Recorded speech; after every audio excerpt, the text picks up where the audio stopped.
జిల్లా మందమరి ఏఐటియుసి కార్యాలయంలోని నిర్వహించిన సమావేశంలో బ్రాంచ్ కార్యదర్శి శైలేంద్ర సత్యనారాయణ భీమనాథుని సుదర్శన్లు మాట్లాడుతూ కార్మికులకు జనవరి నెలలో రావాల్సిన సిఎల్పి ప్రమోషన్ కొంత ఆలస్యం జరిగిందన్నారు.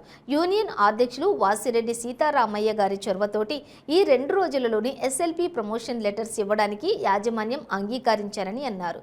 అదేవిధంగా కాశీపేట 2వ గనిలోని ప్రమాదానికి గురయ్యి హాస్పిటల్లో ట్రీట్మెంట్ పొందుతూ మరణించినటువంటి మైనింగ్ సర్దార్ మచ్చా రమేష్కి ఏఐటియుసి పోరాట ఫలితంగా అతని కుటుంబానికి న్యాయం జరిగే విధంగా యాజమాన్యంపై ఒత్తిడి తెచ్చి కృషి చేయడం జరిగిందని తెలిపారు. ఏఐటియుసి కార్మికుల పట్ల చిత్తశుద్ధితో పనిచేస్తూ కార్మిక హక్కులను కాపాడటంలో ముందు వరుసలో ఉంటామని అన్నారు. అదేవిధంగా సింగరేణి క్యాలరీస్ కంపెనీలో కూడా న్యూ ఇయర్ క్యాలెండర్స్ను ఈ 1 లేదా 2 రోజుల్లో ఇవ్వనున్నారని తెలిపారు.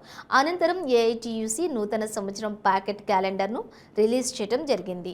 ఈ కార్యక్రమంలోని బ్రాంచ్ జాయింట్ సెక్రటరీ కంది శ్రీనివాస్, ఇతర నాయకులు యాంటోనీ, దినేష్, తుమ్మా సంపత్ తదితరులు పాల్గొన్నారు. రావాల్సిన నూతన సంవత్సర క్యాలెండర్లో ఆలస్యం జరిగింది. నిన్న సింగరేణి క్లాస్ వర్కర్స్ యూనియన్ అధ్యక్షులు కామ్రేడ్ సీతారామయ్య గారు నిన్న సిఎండి డైరెక్టర్ పాతో మాట్లాడడం జరిగింది. 2-3 రోజులలో సింగరేణికి సంబంధించిన క్యాలెండర్లు కూడా అన్ని గనుల కార్మికులకు కూడా అందజేసేటకు యాజమాన్యం అంగీకరించడం జరిగింది. అదేవిధంగా సింగరేణి కార్మికులకు ఎస్ఎల్పి అండర్గ్రౌండ్లో పనిచేసే కార్మికులకు 7 సంవత్సరాలకు, అదేవిధంగా సర్ఫేస్ డిపార్ట్మెంట్లో పనిచేసే కార్మికులకు 8 సంవత్సరాలకు అదనంగా ఎస్ఎల్పి ద్వారా ఏఐటియుసి ఆనాడు అగ్రిమెంట్ చేసింది. అది జనవరి 1కి ఇవ్వాల్సి ఉండి యాజమాన్యం కొన్ని కారణాల వల్ల ఆలస్యం చేయడం జరిగింది. దానికి సంబంధించిన అన్నీ కూడా ఇలా జియో ఆఫీస్లో సిద్ధంగా ఉన్నది.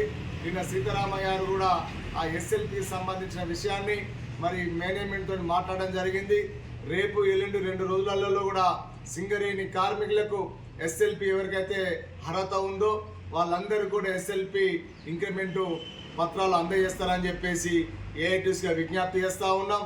ఇలా సింగరేణి కార్మికులు ప్రగాఢ విశ్వాసంతో ఈరోజు ఏఐటియుసిని గుర్తింపుగా గెలిపించినందుకు ఇవాళ ప్రతి ఒక్క విషయంలో కూడా రాజీ లేకుండా కూడా ఈరోజు సింగరేణి కార్మికులకు రావాల్సిన అన్ని కూడా ఇప్పించుటకు కృషి చేస్తుందని చెప్పేసి ఏదైతే కాశీపేట 2లో నిన్న జరిగినటువంటి రమేష్ మైనింగ్ సర్దార్ మృతి పట్ల కూడా మరి గోదావరి ఖానీ హాస్పిటల్లో మరి ధర్నా చేసి ఇలా యాజమాన్యం తప్పిదం ఉన్నది.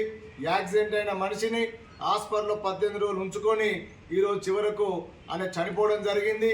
దానికి కారణమైన బాధ్యులైన వైద్యులందరినీ కూడా మరి వెంటనే క్రిమినల్ చర్యపై కేసులు నమోదు చేయాలని ఏఐటియుసిగా డిమాండ్ చేసింది. అదేవిధంగా ఆ కార్మికునికి మైనింగ్ యాక్సిడెంట్గా ట్రీట్ చేసే విధంగా కూడా యాజమాన్యం ఒప్పించి ఆయనకు మైనింగ్ యాక్సిడెంట్ కింద అతని మరణాన్ని ధృవీకరించడం జరిగింది ఏఐటియుసి ఆధ్వర్యంలో. ఇవాళ ఆయనకు రావాల్సిన బెనిఫిట్స్ ఏదైతే యాక్సిడెంటల్ బెనిఫిట్ కావచ్చు, ఇతరత్ర బెనిఫిట్స్ కావచ్చు, ఆ కుటుంబానికి ఉద్యోగం కూడా ఇచ్చుటకు యాజమాన్యం అంగీకరించిందని చెప్పేసి ఎల్లవేళలా ఏఐటియుసి కార్మిక పక్షాన నుండి పోరాటాలు చేస్తారని చెప్పేసి ఈ సందర్భంగా తెలియజేస్తా ఉన్నాం.